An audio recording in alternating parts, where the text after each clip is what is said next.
Je lui dirai, j'espère.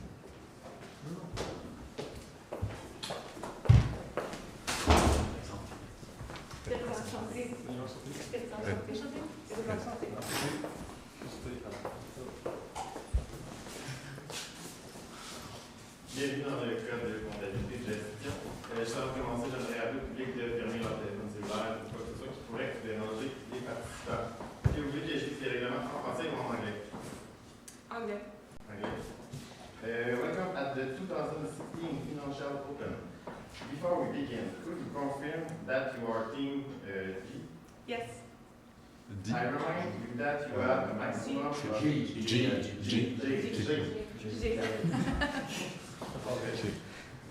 I remind you that you have a maximum of 20 minutes for your presentation, followed by a 5-minute question session. You will pause the remaining time using indicator cartoon at 10 minutes, 5 minutes, 2 minutes, 30 seconds, and the last 10 seconds on my finger. I will start the timer when you begin. You can start whenever you are ready. When divers are 10,000 feet deep, they don't wait, and they don't think twice about the cost they spent on their equipment, because they know that if it doesn't work, it will lead to death. That's why when divers go and they want to buy their equipment, they go to Tempe's. They go there because they know that their equipment is good quality. They know that they are professionals in the industry, and they know that what they get there is going to work, whether they're 1,000, 2,000, or 10,000 feet deep. Now, Tempe's has a unique opportunity today of providing a new product that will provide the necessary security that divers need and divers want. My name is Dylan. These are my colleagues Teresa and Alex. And throughout our presentation, we will expand upon this opportunity. Now, Alex will go more in depth into our mandates. Perfect. So today our mandate is basically to provide management with a review of the water moccasin product, basically in order to improve the quality and the manufacturing operation efficiency. So basically how are we going to do that? First, we're going to analyze both projects, the model A and B, both qualitative and quantitatively, and we'll also analyze the financing options which come with it, and we'll provide you basically the recommendation that we believe that companies should move with moving forward. Additionally, we'll provide you a little feedback on how to improve corporate governance, and finally we'll address any other key issues we believe the company should act upon immediately. Now I'll pass you on to Teresa, which will go over the qualitative aspect of both projects. Thank you, Alex. So first, let's take a look at the Model A. So what we see as some of the pros that this model has. Well, for one, the costs are much lower. It is very easy to repair as the 3 different pieces are easily separable, and also it has optimum strength, so it's very durable. However, some of the cons is that it uses cadmium. So this is a hazardous waste, which is harmful for the environment, and you also need to be certified in order to be using, you have to have a license in order to be using this material. Then there's also the acrylic polymer.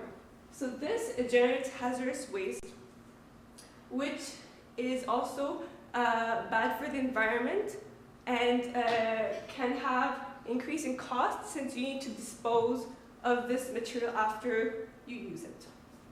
So these are some of the cons.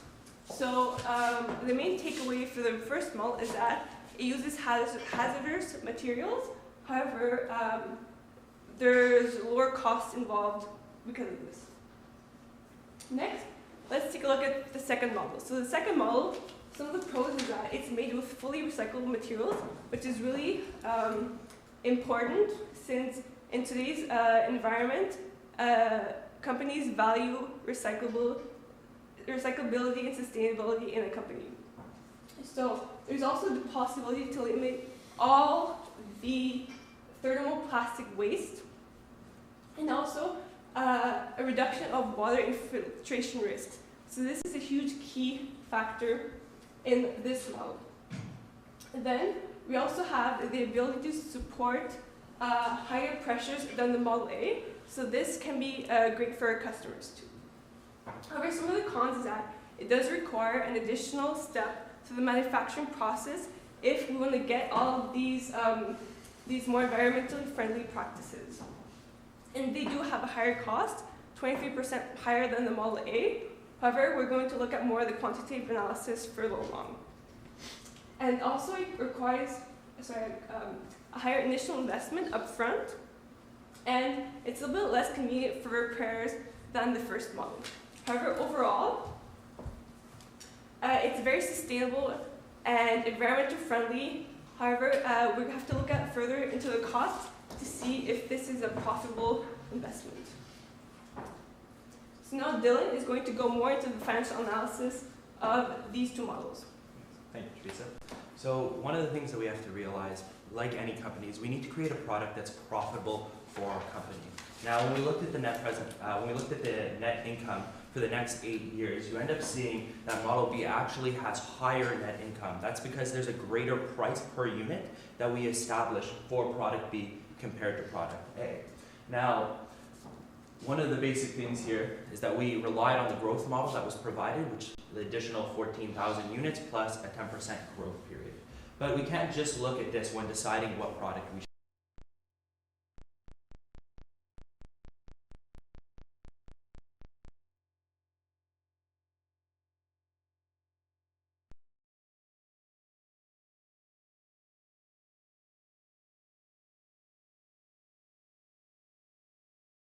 $2 million, which is higher than product A, which means that for your company, this will be a profitable option in the long term. And we base this on an 8% rate of return because the bank, which is one of the financing options, which I will talk about later, has an 8% rate of return, and we assume that their rate of return is taking into consideration inflation and changes over the 8-year period. Next slide.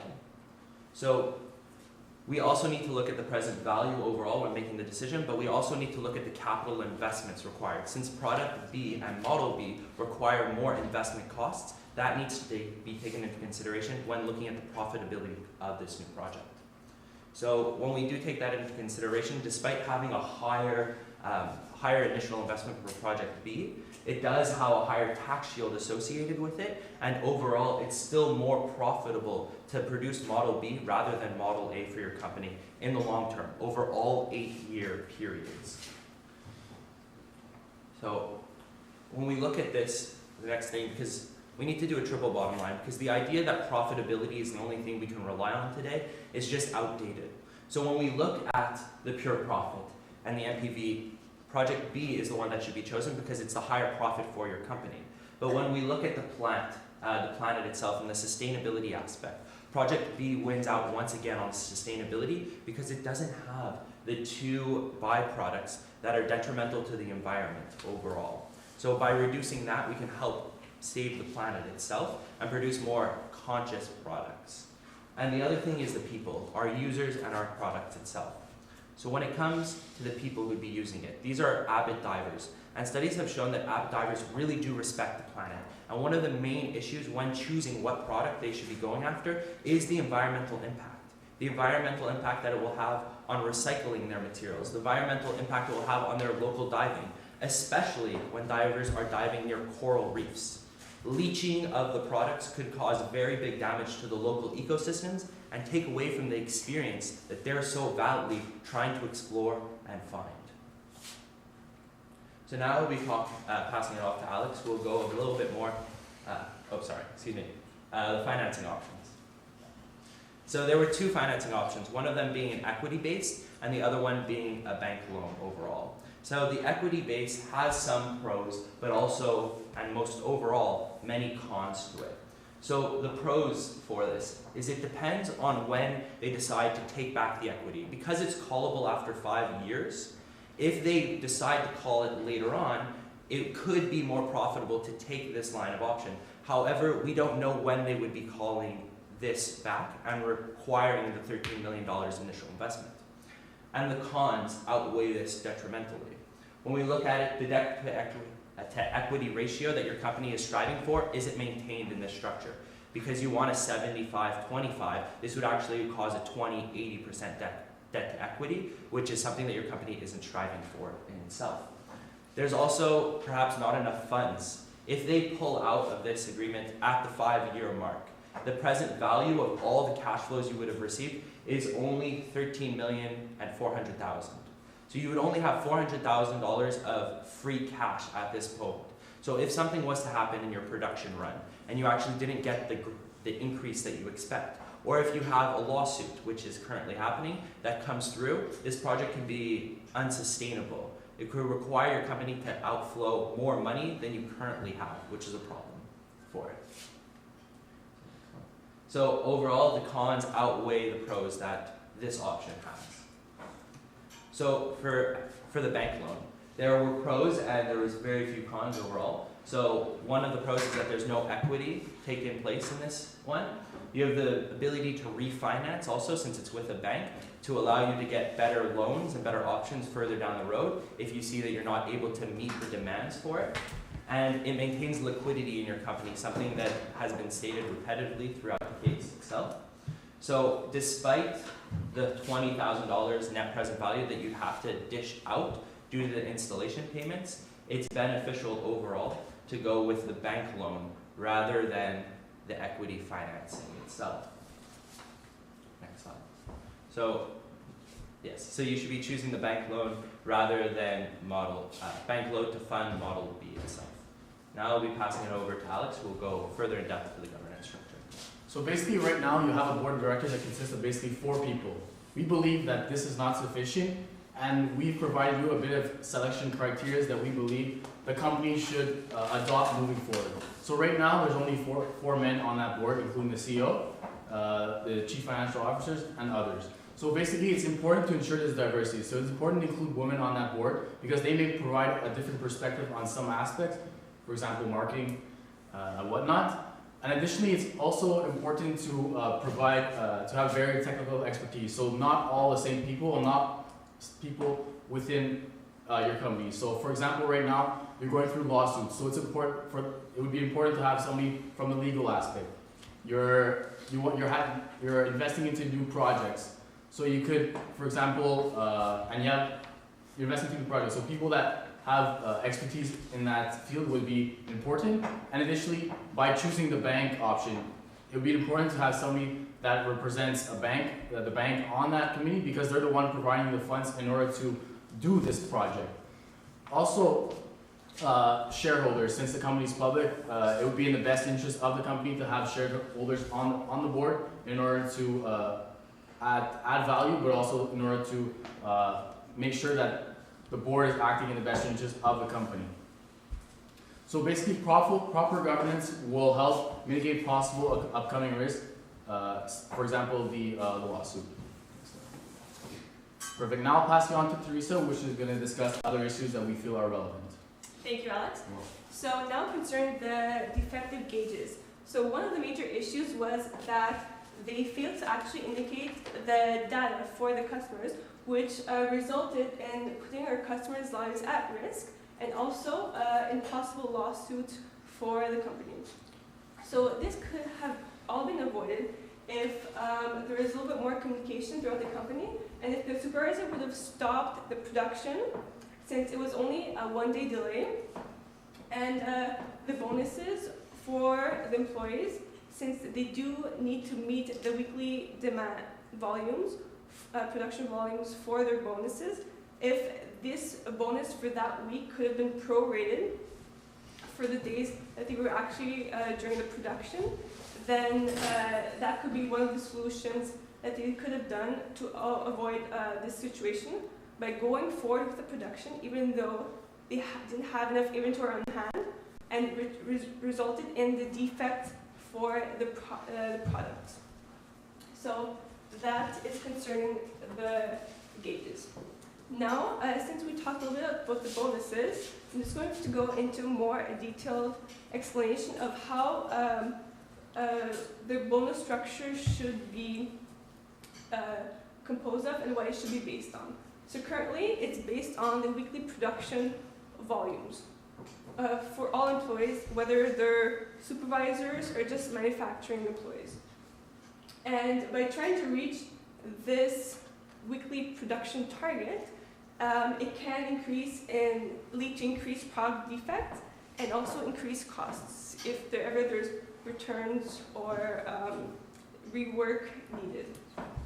So we believe that the bonus structure should be based on some key performance indicators, and it should vary between different levels of the employees of the company.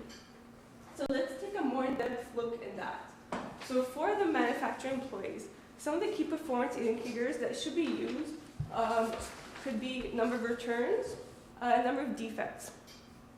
So this is if we catch the number of defects, and if employees their bonuses are based on how many defects are in during the production process, it's going to motivate them to focus more on the quality aspect of the product in order to ensure their customers' lives aren't at risk.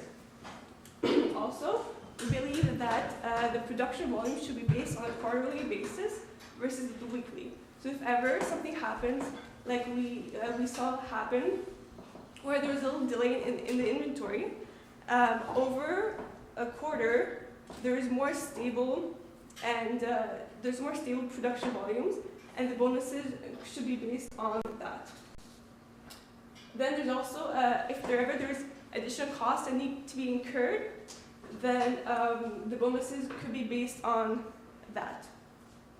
For the inventory employees, the KPIs could be things such as the delivery time, because we did see a delay in the inventory needed for the production. There's also the quality. So if the products meet the Six Sigma standard of quality, and also costs. Moving on, for the sales and the administration employees, their bonuses should be based on the actual sales, customer retention rates and customer acquisition rates to see if our market share is growing, and also customer follow-up time. So those are just a few of the KPIs we feel would be more efficient in the bonus payout structure.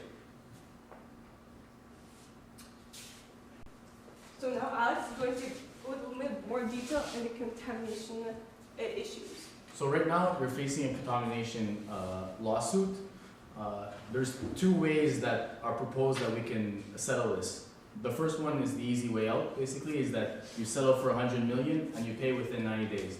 Obviously, this is somewhat a difficult option to take for the company, given that right now we're cash flow constrained. So we don't have any extra cash to pay out such lawsuit. The other alternative is to take a chance in court. So why not take a chance in court? If we look at the overall probability of taking a chance in court, we'd be saving, if we would lose the lawsuit, it would cost us $85 million, probably $75 million in damages, with the $10 million mandatory legal fees that you can't avoid.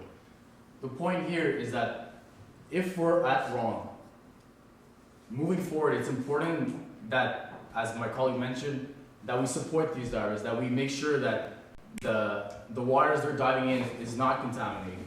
So we have to assume, if we're at wrong, we have to basically assume that we're guilty. If we're wrong, feel guilty about it, but because moving forward, it will be much more advantageous for us to basically fix our wrongdoings. So sometimes it's easier to learn the hard way than the easiest way. And by paying the $100 million, as I said, it's not good for us right now. And for the company, it's better to take the risk of losing in court, because maybe we'll learn two lessons. We'll have to pay $85 million, but we'll also have to pay for the damage we've made on the environment.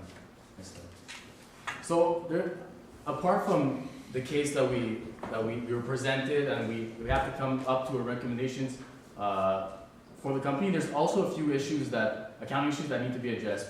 Currently, you haven't paid the rent for the first year, so that you should record that as a liability and pay it immediately once cash becomes available. Also, there's a 5% of accounts receivable which are not being written off or accounted for. So we suggest that you create an allowance for doubtful accounts, and basically use historical information, aging receiver, to determine when it's the appropriate time to write these amounts off. And finally, as for the lawsuits, full disclosure is required in the financial statement because it's more probable than not, and you need to record. Therefore, you need to record a provision, and initially you have to provide necessary notes to that lawsuit. I'll now pass it on to Dylan, who will go an overview of what we'll talk about today. Throughout our time here today, we've touched three important areas. We've shown you how Model B is the best alternative and the best product for your company, not only because it's most profitable for your company, but because it has the least environmental damage also, and it's in line with the values of our customers. We've also shown you how you should be using KPIs to help drive your employees to strive for perfection and Six Sigma, rather than relying solely on sales and the possible repercussions that can happen from it. And then we've also talked to you about a board of directors and how this board of directors can help mitigate future problems that you have. We'd like to thank you for your time here, and if you have any questions, feel free.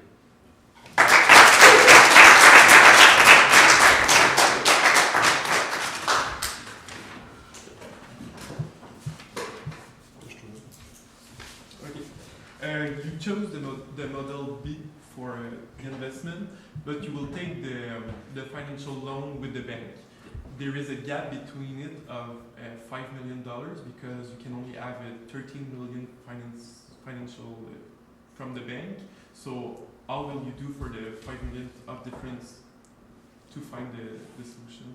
You're talking about for the... Yes, because the Model B, you have to invest $18 million, and you can only have a loan with the bank of $13 million. So there is a difference of $5 million. So there is the possibility that you are liquid enough to actually absorb those costs with your current cash. We unfortunately haven't been able to see your accounts to see if that's a possibility. There's also the possibility of using lines of credits that you have with your banks, or perhaps an equity approach, which would still maintain the debt to equity that your company wants. Okay.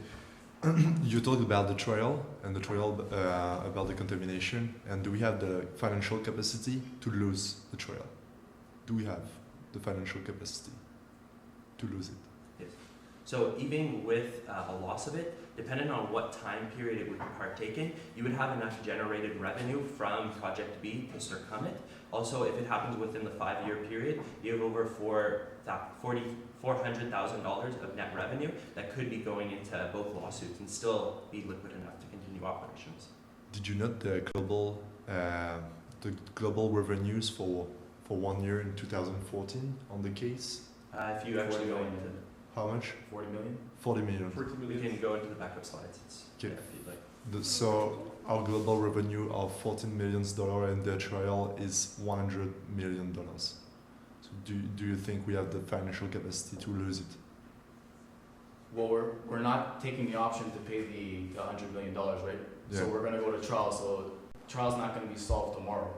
No. In my regards, and it's going to, based on the information we're provided, it's going to cost us $10 million in legal fees, and based on the probability of losing the court case, we assume it's $75 million in damage, which is $85 million. Over time, we'd be able to pay back the lawsuit if lost. Maybe. Thank you. For the rate used for your NPV, what rate did you use? We used 8% because that's what the bank was allowing for financing. So we assume that the bank is taking into consideration inflation over time and the 8-year period of the project. And the risk of the bank, a risk for a loan is below or higher the risk of the project? When I give you a interest rate of 8%, and when you're doing a project, my project is riskier of a loan or not riskier? Well, the project is a little bit riskier than the loan from the bank would be. However, seeing as it is environmentally a friendly project and that today's environment is going towards that, we don't see the project as being that risky. Okay. Okay. And can you talk to me about the independence of the board actually? Yes. So currently the board is composed of the CEO and 4 administrative members of the actual company. So they're not really independent since the board has to give advice to the company, and they're basically giving advice to themselves, to what they should be doing. So there's a little bit an independency issue there. That's what we suggest, bring outside professionals and outside expertise, such as the legal and financial, in order to make it more diverse and add at least an odd number of votes on the board. And do you think that 3 meetings per year is enough for the board? No. They should be meeting year round. So quarterly, it could be quarterly or monthly, depending, and the date should be fixed. You should be advising somebody a week in advance. You have a meeting to come to. It should be a set date every month. Let's say the 15th of every month, or So they can prepare themselves. yeah, prepare themselves of what to expect. The CFO is on the audit committee. Is it a problem for you? Yes. Well, he's on the external audit committee, so if it would be on the internal audit committee, that would be fine. However, since it's on the external audit committee, that is an independency issue, since the external audit committee should be fully independent of our company. Final bill. Thank you.